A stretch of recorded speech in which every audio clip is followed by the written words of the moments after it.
You want to change the world, right? Of course you do. You're a good person.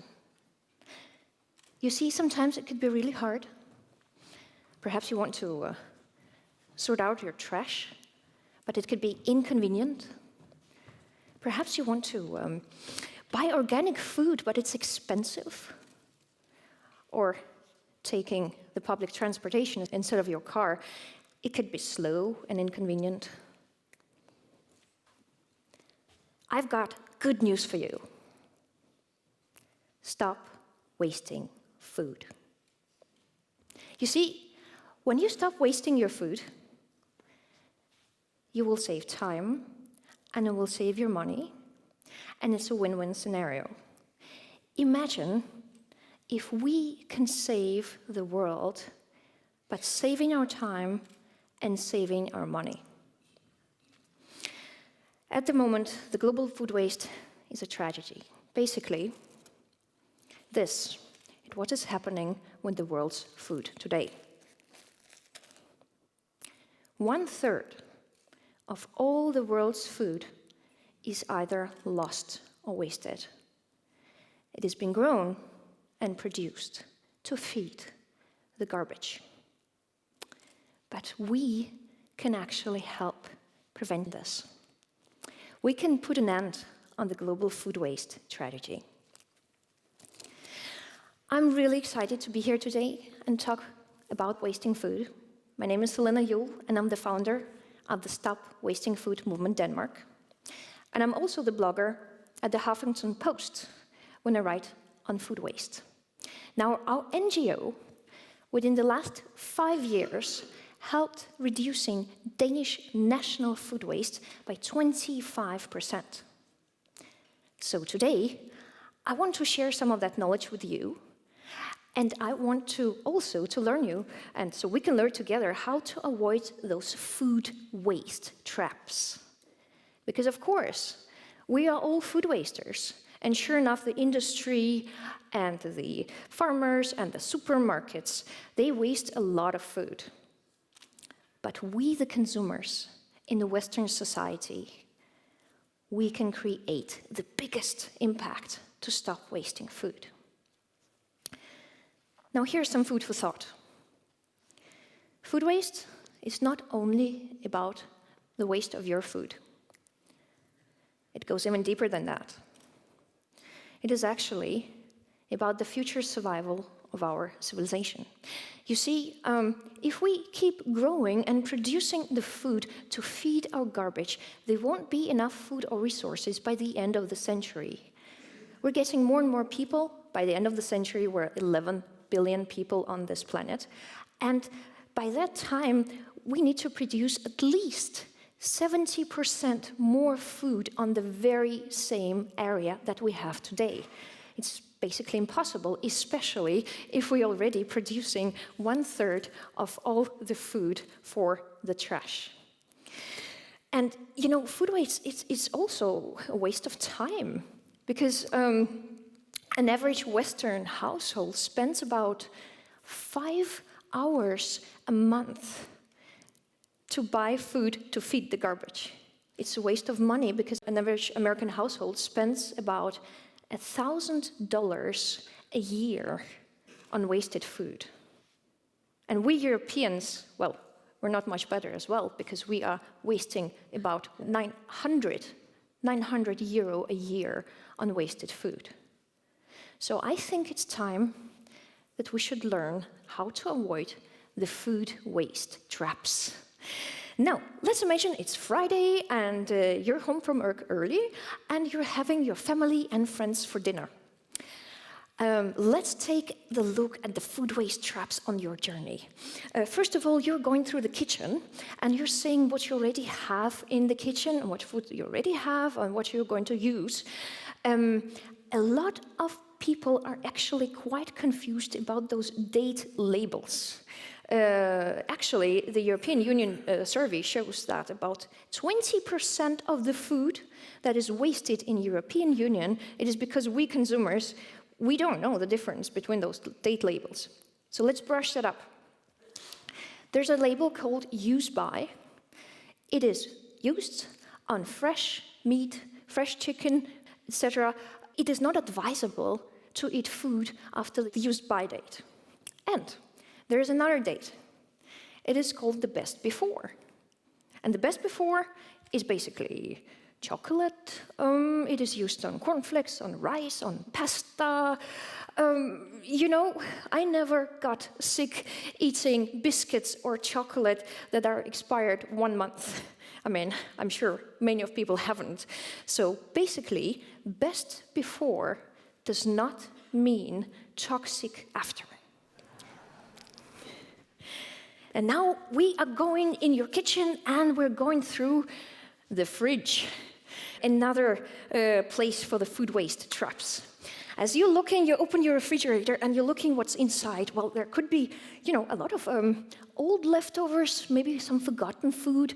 You dig deeper than that and, well, there might as well be living hobbits or dragons or Harry Potter back there in the end of your fridge because you don't know what you have. So it's a good idea to avoid the food waste trap, to put all the food that you're already using in front, and preferably at the eye level, so you can see what you already have. Now, a lot of people, they're very busy, and a good hack, a life hack to avoid food waste is not writing a shopping list, but taking your phone, your smartphone, opening your refrigerator, and taking a picture of what you have. Because when you are in the supermarket, you already have a clear overview of what you have in your refrigerator. It's a really good thing, and it saves you a lot of time. But there are more food waste traps on your way. And the freezer is also a home of large food waste traps. Now, do you know what a UFO is? No. I'm not talking about the X-Files. I'm talking about the unidentified frozen objects. They are living in your freezer. Recently, in Huffington Post, I wrote an article about our new groundbreaking knowledge that our NGO did. Basically, we found out that every second Dane has those UFOs in their freezers. And it is basically that we have our good leftovers, we put them down in the freezer, we forget all about them, and after a year or two, we take them out, we don't know what it is, and then we just toss them away. Those are the UFOs. We need to get rid of those UFOs in the freezers. Because you know what? It's not only the waste of food, but it's huge electricity bills that we are paying to freeze the food that will feed the garbage. So to get rid of those UFOs, basically, it's a good idea, to freeze in smaller portions, mark what you already have in the food, and maybe have one place for all, the leftovers, so you have a clear overview of what you already have. It's a very good idea. Now you are all ready and set. You perhaps are getting a bit better at avoiding food waste traps. It's time to go shopping. And the supermarkets, they love that we buy more food that we actually need. And it's what they do for living. It's like we are taking out their trash and paying for that as well. It's quite stupid. So we need to be quite good at avoiding the food waste traps in the supermarkets. And let's start with the shopping carts. Because you know what? I just recently in the conference in Spain spoke to an expert, and he told me that the shopping carts have grown bigger and bigger, actually 20% bigger for the last 15 years. And the bigger shopping cart is, the more you're tempted to fill it up with food that you don't need. The same with shopping baskets. I remember just 20 years ago, the shopping baskets, you carried them by hand. Today, they're all on wheels. And why are they on wheels?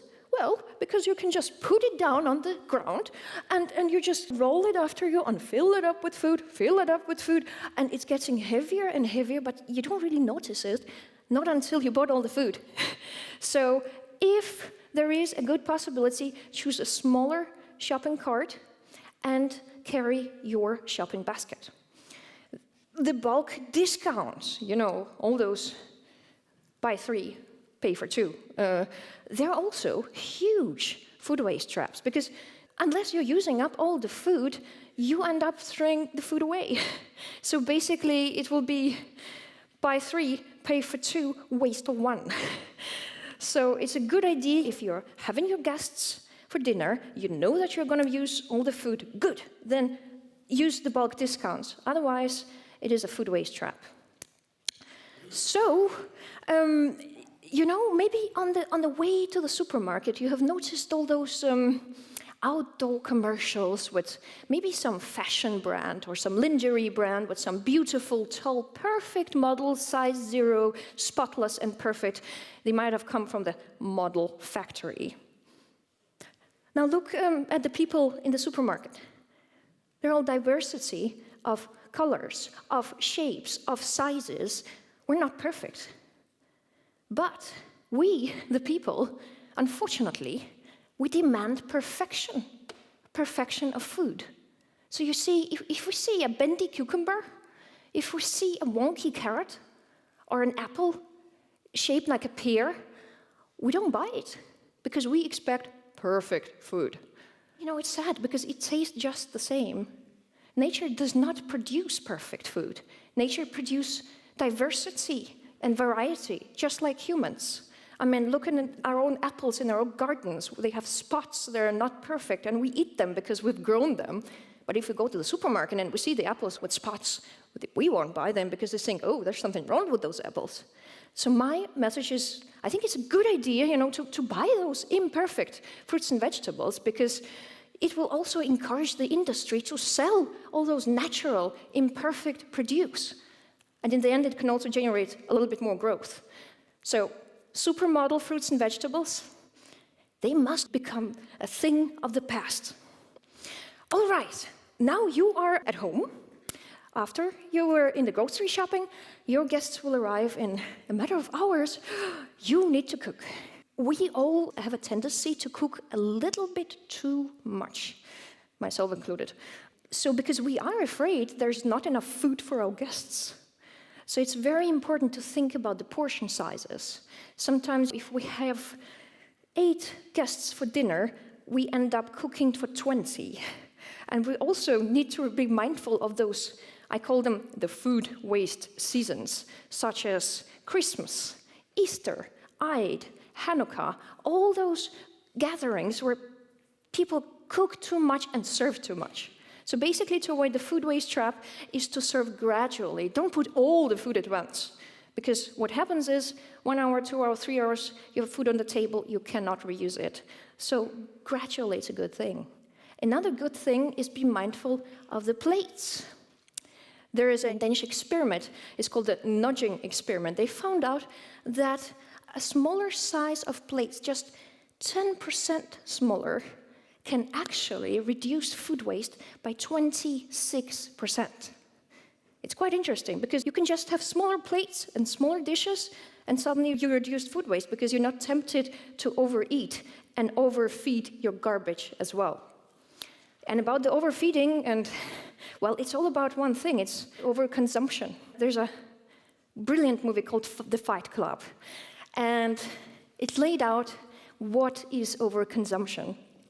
Basically, overconsumption is that we buy things that we don't need with the money that we don't have to impress people that we don't like. Bon appetit. Now, you had your dinner, the guests are full, and you said goodbye, and now you have all the good surplus, all those good leftovers.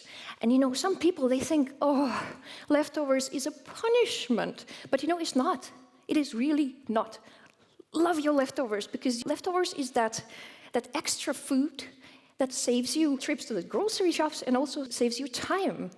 And you can make magic with those leftovers. You can make potatoes into omelets, for example. You can reuse your bread and make it into salads, salmon as well. You can even take your porridge and use it baking of sweet breads. The possibilities are really endless. So it's a good idea to say that the leftovers are the bonus food.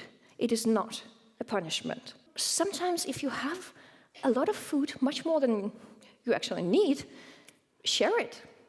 What I do at home, I have a sweet old lady who's my neighbor, and sometimes my boyfriend and I, we are sharing food with her because we cook too much and we cannot eat the rest of it, so we're sharing with her some pies or some stews or anything else, and she's sharing food with us.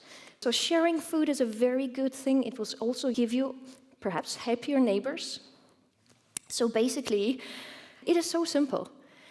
And we can actually create this impact. Recently, the National Geographic magazine, they asked me, Selina, how can this happen? How did Denmark reduce food waste by 25%? I mean, it's really a record. They called me. And I told them, well, because we're all in this together. We are not pointing fingers at some villains. We are all in this together. We are all food wasters. I mean, the industry, the supermarkets, the bakeries, everybody. And because we're all in this together, we're a part of the problem. And we can be a part of the solution. And you know, we, the consumer, we have that power to change the world. And we should use that power because it's enormous. It is so simple. Avoid those food waste traps. Use what you already have. Plan wisely. Shop wisely. Cook wisely. Store wisely. Share your food and love your leftovers. I believe that with those extremely simple changes, we can change the world. We can make the world a better and greener place. And we can also get some extra time and extra money. So, are we ready to change the world? Of course we are. Stop wasting food.